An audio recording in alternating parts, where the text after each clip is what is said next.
Cooking కబుర్లకి స్వాగతం సుస్వాగతం. ఈరోజు మనము బీన్స్ పచ్చికారం వేపుడు ఎలా తయారు చేసుకోవాలో చూద్దాం.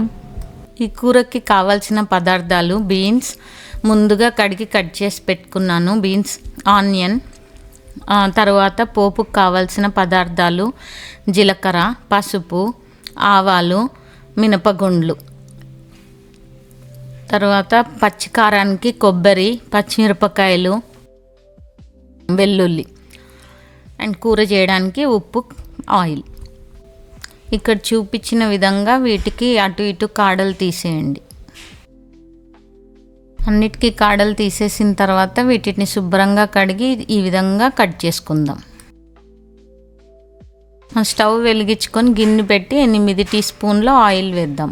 ఆవాలు, జీలకర్ర, మినపగుండ్లు, పసుపు వేసి కలపండి. పోపు వేగిన తర్వాత ఉల్లిపాయలు వేసి కలపండి. ఇక్కడ కడిగిన కరివేపాకు వేసాను. కొద్దిగా ఉల్లిపాయ వేగిన తర్వాత కట్ చేసి పెట్టుకున్న బీన్స్ వేసేయండి. మూత తీసి కలిపి ఆ మూత మీద ఉన్న ఆవిరి నీళ్ళు కూడా అందులో వేసి కలపచ్చు. ఉప్పు వేయండి 1 టీ స్పూన్.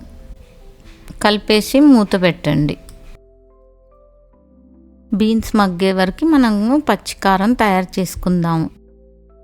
మీరు పచ్చి కొబ్బరి కానీ ఎండు కొబ్బరి కానీ వాడుకోవచ్చు. అండ్ ఒక 7-8 వెల్లుల్లి మిక్సీలో వేసాను.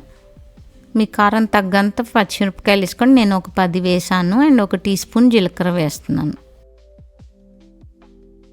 దీన్ని నేను కచ్చా పచ్చాగా గ్రైండ్ చేసుకున్నాను.